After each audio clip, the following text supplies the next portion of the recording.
Greetings. This is sort of an addendum to the Western Digital hard drive video that I have recently uploaded. I'm making this video just to kind of make a few corrections that I spotted after uploading the last video, and I have found some new information that I wish to share with anybody who is interested in these old hard drives. To start with, my primary reason for making this video is to explain something that I have finally realized I have been wrong in believing. Now, I told you in the last video that I have always been skeptical of this particular generation of the Western Digital drives made from the mid to late 1990s. I've been skeptical of their reliability. Yet, any website, any forum, or any comment from anybody I've ever read regarding these drives was always positive. You ask anybody who has come into contact with these drives about how they like them, and they'll say they're some of the best hard drives they've ever seen. That's what many people and many groups and websites, avid in knowledge of older hard drives, will say about these particular drives. And as a matter of fact, if you'll look at the last video I made on these drives right now, you'll see a couple of comments from people who say the same, how wonderful these hard drives are. I finally started thinking, I thought there must be something missing, because I seem to be the only person on the planet who is skeptical of the reliability of these drives. So I started doing some research, and here's what I found. I am indeed partially incorrect on judging the reliability of these drives. As it turns out, the two drives in the last video that gave the click of death were made in 1998, and all the other Western Digital drives I've ever had that have died were also made in either 1997 or 1998. So I did some research, and it turns out that it actually varies between models, but generally it seems beginning in 1997, Western Digital did have reliability problems with their hard drives. In the late 1990s, Western Digital was starting to go through some financial problems. Other hard drive companies were starting to overshadow them. Quantum had a near monopoly on the OEM market. They had contracts with Apple, Compaq, and I believe Hewlett-Packard. So almost every Apple, Compaq, and HP computer at the time was fitted with a Quantum hard drive. Seagate was beginning to be the favorite in the retail market. People building their own PCs or wishing to upgrade the hard drives in their PCs were mostly turning to Seagate. And Western Digital, as well as Maxtor at the time, were starting to have some financial problems. And the way Western Digital decided to rectify that, and Maxtor did the same thing, they started to cheapen their hard drives. Margins increased, drives that before may not have passed quality control were now being shipped, and that's where things started to go slightly awry. And so that began, the general consensus based on my research is, it was in 1997 and 1998 that a lot of Western Digital's drives had some reliability issues. And then it would appear in 1999, Western Digital, along with Maxtor, managed to worm their way out of the slump. Things started getting better, and their hard drives began to increase in quality. Basically, what I'm getting at here is that my prejudgment of the reliability of these drives was, of course, based on all the drives I've had that died, but all the drives I've had that died were made in either 1997 or 1998. And so now, it all comes together. So yes, I have now been informed, my previous judgments have now been alleviated, and I can rest assured that Western Digital's hard drives made before 1997 and after 1998 are good drives.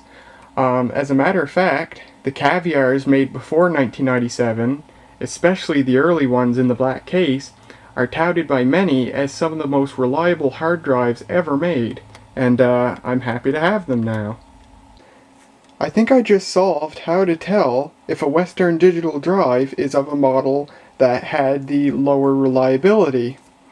I have these drives placed into two groups right now, two rows. The top row of drives was made in Singapore. The bottom row of drives were made in Malaysia.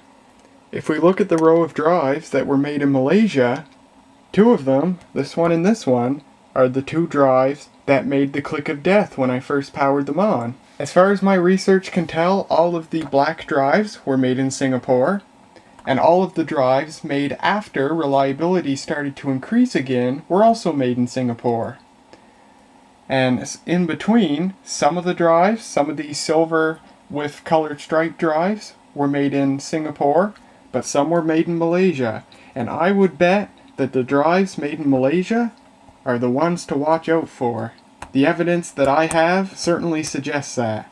So keep that in mind too. And if anyone else, if one of the YouTubers that I found that own a crapload of caviar drives have had some that have died, please get in touch with me, because I would be interested to find out if any drives that have given you problems were made in Malaysia. But that's very interesting nonetheless. So now for other corrections to the last video. I mentioned in the video when I was talking about the labeling of the drives, I talked about generations. Now, what I was saying about generations was simply arbitrary. Basically, how I meant by it is I call the drives in the black case that came before the colored stripe was introduced on the label, so the very first Western Digital Caviar drives, as being first generation, and they were made from their introduction in 1990 until mid to late 1993. It was in mid to late 1993 that this colored stripe to indicate the particular drive model was introduced. And as you can see, this labeling style was carried over from the black drives onto the silver drives. And this labeling, introduced in mid to late 1993, was used until late 1998. And beginning in late 1998, they went to this style, where they no longer had the color stripe. But they still use the same model number scheme, the first number being the number of platters, and the last numbers being the size of the drive in megabytes. And that was carried on until, I think, early 2000, either late 1999 or early 2000, which after that Western Digital changed to another naming scheme where the drive was named in hundreds of megabytes. So one drive I have that's called 43AA, the 43 means 4300 megabytes or 4.3 gigabytes. And the AA indicates the type of drive, with one A, I believe, meaning an IDE drive, and I forget what the other A means. But yes, I call the black drives without the colored stripe first generation, black drives with the color stripe second generation, silver drives with the color stripe third generation, and then silver drives without the colored stripe fourth generation. And then once they changed to the other naming scheme, I just call that post fourth generation, because it doesn't matter anyway. They're too new to be of any interest. Now, as for the color of the case, I have roughly pinpointed when Western Digital switched from the black case to the silver case. The switch was made around the middle of 1995. From my research, it would seem that the last black case drives were made in May of 1995, and the first silver drives were made in April of 1995. So there you go. And some models of Western Digital Drive were being made during the switch, and so at least one model was made in both black and silver cases. That one model I know of was the Western Digital Caviar 2540. It was made in both cases. And interestingly enough, when they switched from the black to the silver case, that's when they also slightly changed the seek test. The black drives have a rather slower and less hyper-sounding seek test, whereas when they switch to the silver drives, they change the seek test a little to make it a bit more rattly and kind of fast-paced. And as a matter of fact, that didn't even differ by model. The Caviar 2540, the seek test of them do differ. A silver 2540 does have a different seek test than a black 2540, so that's quite interesting.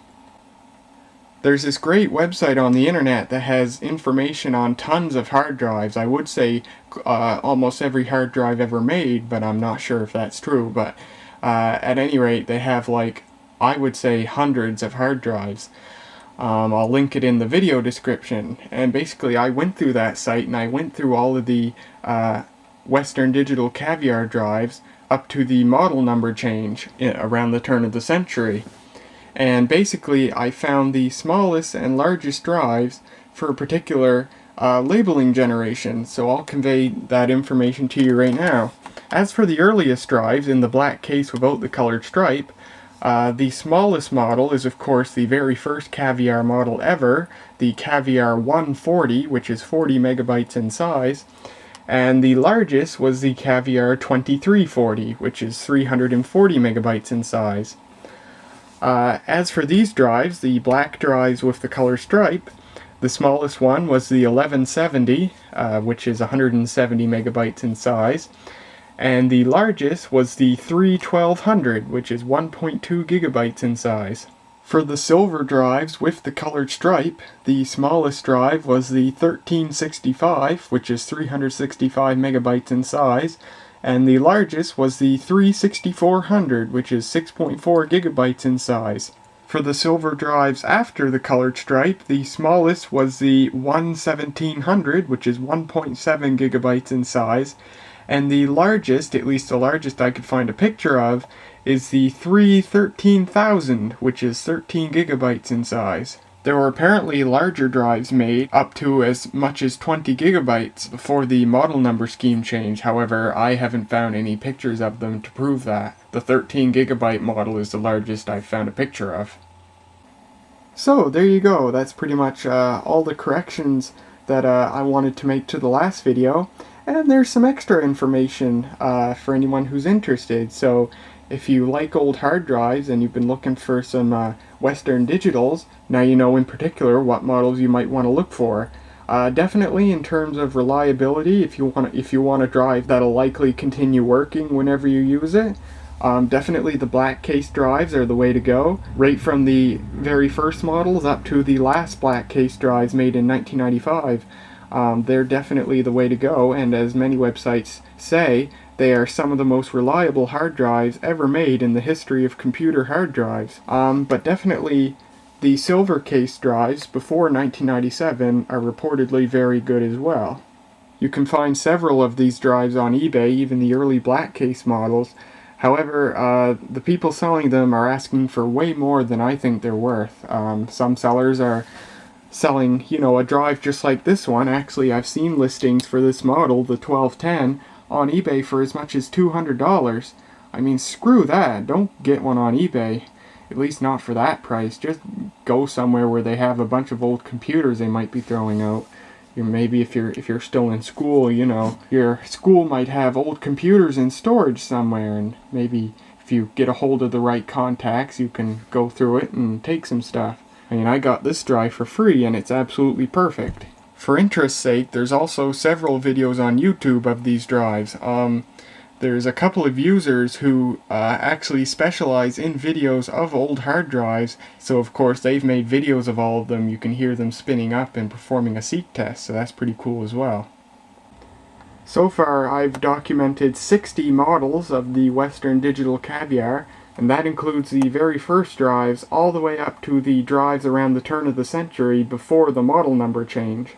So for someone who collects old hard drives, and I've found people on YouTube or otherwise who actually specialize not just in old hard drives, but they actually specialize in Western Digital hard drives, there's quite a variety out there to collect. Now, I thought I'd use the old 1210 here to demonstrate a really cool feature that I didn't know until I saw another YouTube video of it. This is a feature that, as far as I know, was only offered on the black case drives. Now, as you can see, all the connections are on this end here, but if you look at the other end, and look right there, if I get in the light right, you can see what looks like a couple of push contacts there. That's where you can actually connect an LED, a separate activity LED, and the hard drive will control that LED. Normally, how computer hard drives control the hard drive activity LED on the computer is they send a signal down the IDE bus that tells the computer's BIOS to light the hard drive activity light. But some drives are capable of controlling a light all by themselves, and actually I know several Quantum Fireball drives and some Bigfoot drives too. They actually have an activity light built in them on the circuit board. If you look at my Quantum video, you'll see at least one drive that has that. Yes, these drives actually had a jumper, or not a jumper, but some contacts there where you can push in pins or a connector or whatever for an LED. Now over here, if I just grab it, I get a red LED here.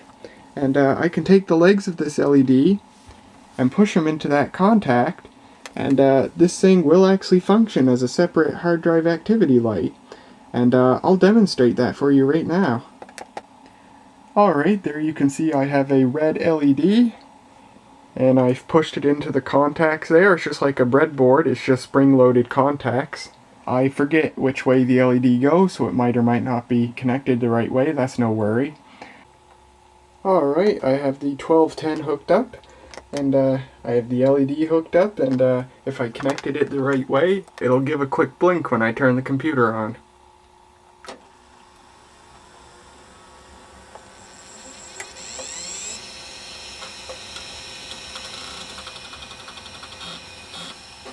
Well, I don't have the LED hooked up the right way, but I did let you hear the seat test, so I'll turn it around and we'll try again. Alright, let's try it again.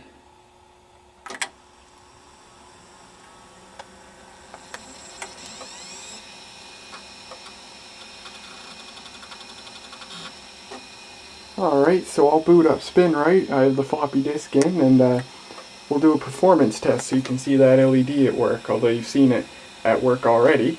You'll see when it blinks that it blinks at the same time as the computer's LED.